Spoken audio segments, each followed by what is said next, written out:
OKFM 101.7. Yawra Mustapha Gbandi, Deputy General Secretary. Edema NDC Amanyuko no. Ange Mustapha Memoche. Oba kwame. Mejosu. Na bokodi. Ono diadum. Na me biama abetran so die na chese. Bia bedadi. Bia bedadi. Kenya Japan wa fa die.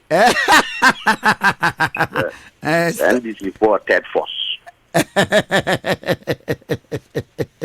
Na ma pa wo nchen anope ya. NDC Amanyuko. Na anu ada abanu mo observe bi. Observe pa. Na edien ena hu ya some of the reflections I feel mo ba ye any results ba ye any Dr. Mahama as the flag bearer or the standard bearer of the New Patriotic Party. Yo, kwame madawase na machia watifu nsunyina. Na nano yedi ni di MPP for election na free time wa mo start campaign. Ebesin ne see I say ya compile campaign messages of all the aspirants. Yeah, they better CD so. Now you check on to say ice water ama obia nya BT. Mo day. Ya compile aspirants no. Ni kwabna Japan kaye. Ni Canada Japan kaye. Ni Alan Tremante kaya ansa na ono de wabaye afafrantwe. Ni okaya oko, ni okoso a woka no. Ya compile di nyina di ato. Ye ninso asanso di ekiri se de abai mu mpanyinfo appointees nyina ya hwepe wo mo line ma wo mo de sika eko constituencies eko make sure say and there's an allegation. What's that? It's allegation. Well, you bet me am say me see e be compile dia ba o ye be ma copy kwa me so ni say me wo fa ne wo e be ma copy na wetie na ye tie say na no nso no ya sanso ehu say MPP4 over 39% or 36%. Ese Dr. Mahmoud Bawumia one vice president, the longest vice presidential candidate in the MPP. A free time one. Omkoto abama na nado so wameye flag bearer. One Bawumia na shafia bisi na womanko power. 6 years in here. That percentage of MPP4 no say they don't believe that Bawumia should be the next president of Ghana. Now, we have quantitative comparison our data. And once so our name. When say apotra wodan sumu aye bon nsamrane no. We are boni insu no an obehu na tenti. The council who say the whole objective and candidature of Dr. Mahmoud Bawumia rebounds, reconnect, renewed presidential ambition of Nanado. Why are the campaign or more Nanado? Why are the campaign or more Nanado? Me say, that's what money ding. Bawumia beye akoko batan ya okunko nkusia so. O hwe nkusia na sia. Edia ubehunu His Excellency Nana Akufo-Addo Kenoforiata ena Gabi asare ochredako eno na ubehunu Bawumia se kwame abofra bia obebisa no free kurumu hanim se Dr. Mahmoud Bawumia you be Nanado trusting a pa we be a uyi Nanado yiri free wa is the next person and Nanado attracting. What it means, they say, Nanado Amambo in the last 6 years, 7 years, Dr. Bawumia played an integral role in Nanado's governance.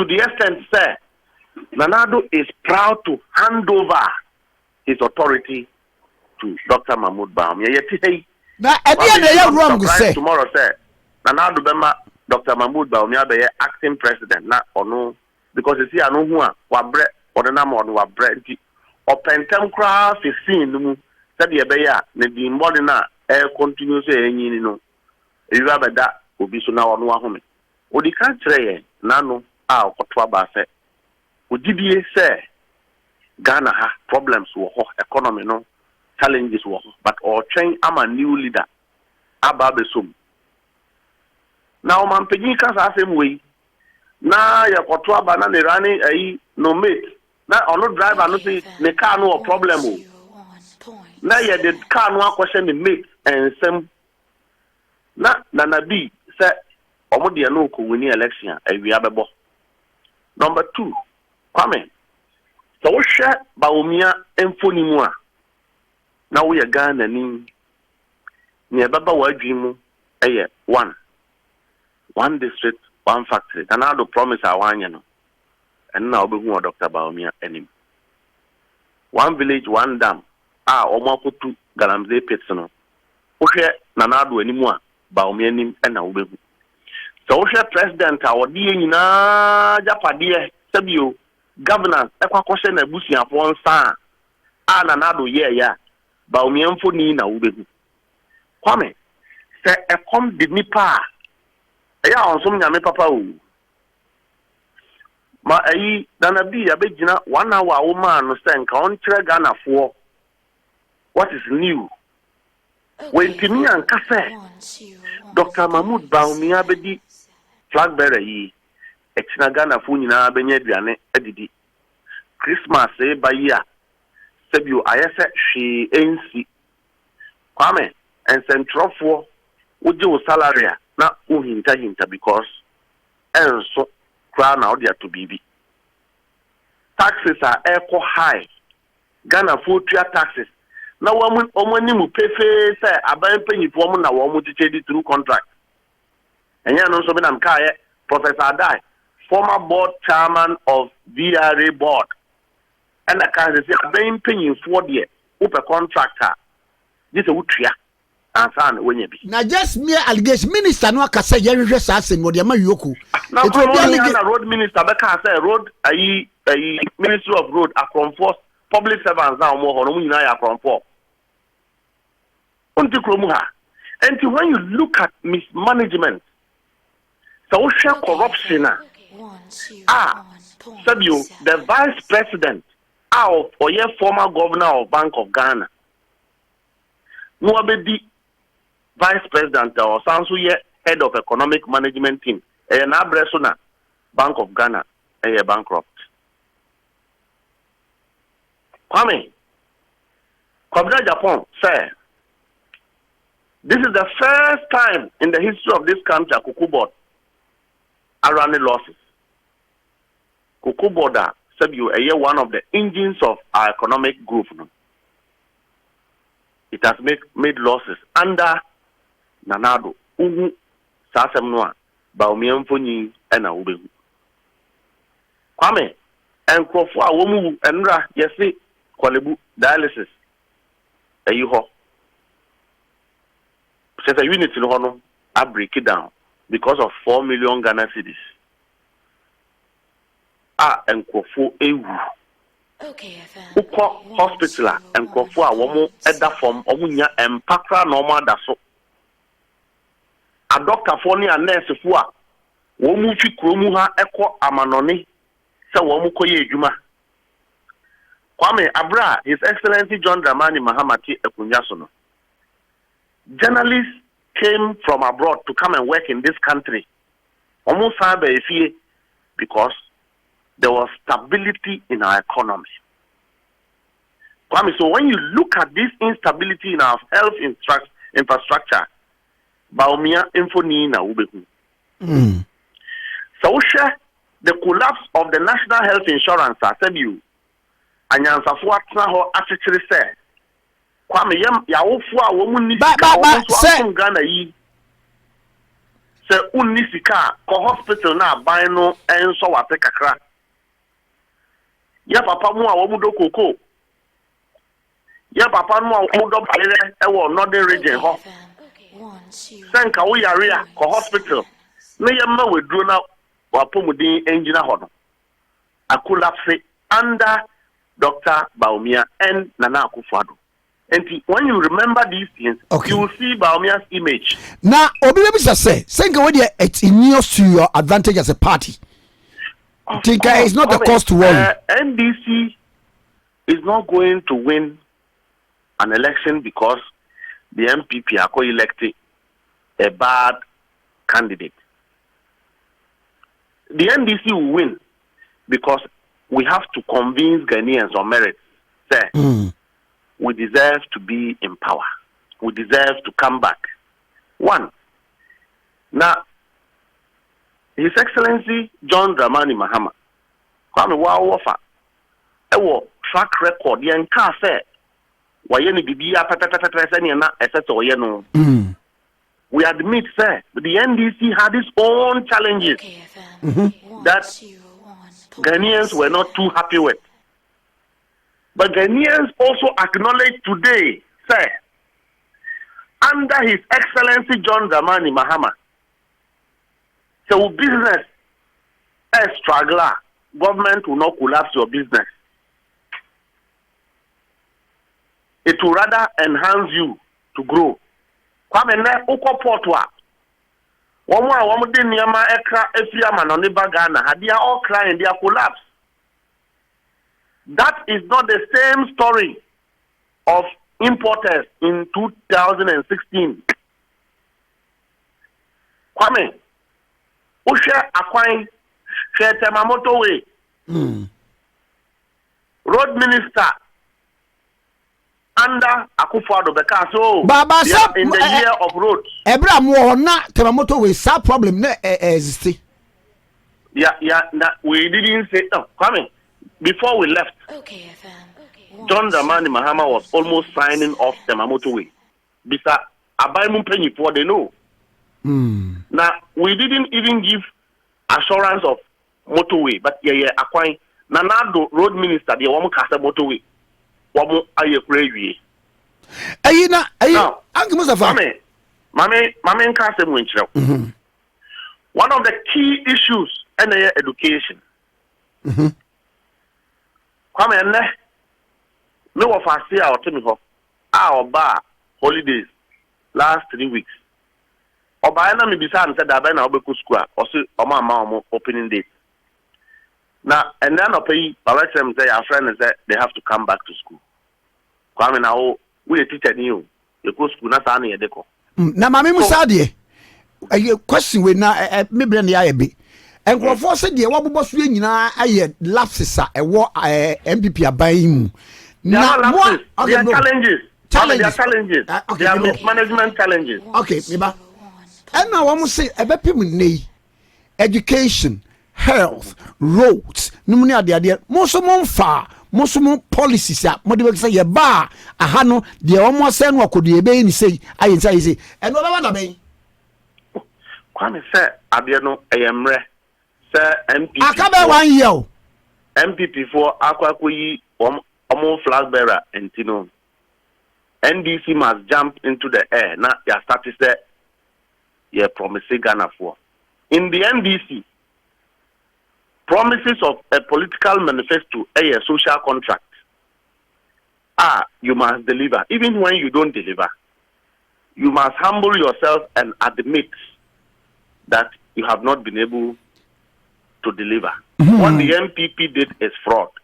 The NDC believes that we must have the appropriate time where Ghana for better na yako apamwa ebema Ghana for ho atọ apamwa ebema ekuafo ho atọ wo apamwa ebema atichafo ho atọ wo apamwa ebema nsentrofo ho atọ wo apamwa ebema me maame ne nuanom akọ hospital na wo ho atọ wo eti we nda be na mo mobile outdoor these kwame enam kwan so ba na MPP fo no won that unim obi so ban a unim se de ode ne nante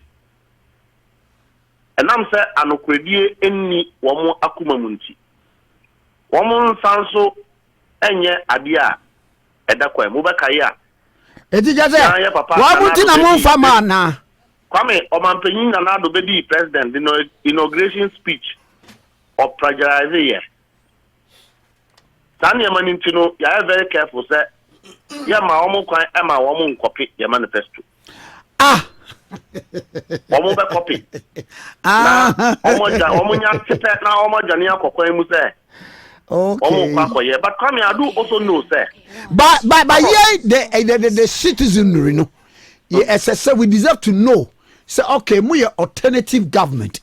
It's mobile when we ask to be a copy the second film. Come I will be the last person to go and campaign to anybody there. You should vote for John Dramani Mahama without having a feel of the assurance there. NDC is coming to restore and transform Ghana. I'll be the last person. Okay. I also admit, sir, some of the policies are MTP, you know. And yes, sir, I've been born in the territory and Ankawamu ya Kagana for what or but the whole objective was to mislead Ghanaians into voting for the MPP, and that was it. Okay. The NDC wouldn't do that. We are coming to create an enabling environment. One said the NDC, why ajuju, aya kujin, aya stable, ama ubia again, and the number of calls from MPP for one more person, one more journey NDC, no. If I tell you the number, you'll be shocked. Wow. Kwame, the NDC have become a very attractive political party. This shows that Abofra Unia Obetokano, Uhunkataya na OTM. Ebiswa no be organizer. Organizer crowd so Uhunkats de dia. Now, in the view of that, no, it shows that first of all, we are prepared to come into government. Number two, your elected flag bearer, onya 98% endorsement of his political party. What that means is that social the swings in terms of what changes and really makes governments in this country. MPP, we are almost the same. Into floating voters like yourself, no, and now, what the Niama etutuwa now what you before you vote, no. The numbers are very small. Baumia have lost huge numbers in his own political party, even with Nanado inclusive. You need former president be our Tiase. Omukrano, a potential former president and a former president, but their candidate still got less than 70%. But our candidate, John Dramani Mahama, enya 98% endorsement. Okay. Sabio yatina hey, yankwa sign undertaking in this. Before campaign, candidates must promise that they will not exit. Throughout the MPP's promise campaign primaries, one most key fundamental route of the MPP have exited. That again shows lack of organized. Now some of the MPCs are coming for, and so Comrade didn't go and join political party. Next month or next 2 months, Comrade is going to be speaking about economic issues in this country for John Dramani Mahama. Okay, and then Mamma was saying no pay. Why? Come what was that? Nanabi Ekasano. Okay. Wabekasa say yana. Oh yeah. And I call I say not. Nanabi kabibia say abanoma winewi. Mate. And you may around 4 p.m. Nanabi say NDC ye kwa kusumo fie. Ebebo 6 Nanabi Ira. Bisa almost say your call, I say not, were they able to collect their results? Mati. Nanabi have not been able to collect one single constituency by election results. He is talking about national coalition. NDC, Aye Krado. Answer Omanibu Ama and they appointed no. The Omrameye Director of Election. Okay. Now, or Minister for Communication. Coming. Yet the Niama at to form a sabu. And if elections were held today, the NDC will collect its results in a record time. There will not be any hindrance to that part of because we are ready to protect the votes of Ghanaians voting into their future, because when you vote against Nanado and Baumia, you are voting for your future. Mate. And you can say, Shewa Sitnam Netwaba, Shewa Sitnamu ya, vote for MPP. Shewa Sitnamu ya, Tuma John Dramani Mahama, na Omra Meye Krumi. Our message is very simple. Okay.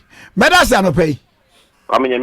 We shall also Ura Mustapha Gbandi, Deputy General Secretary, and this Yamanyukono. OKFM 101.7.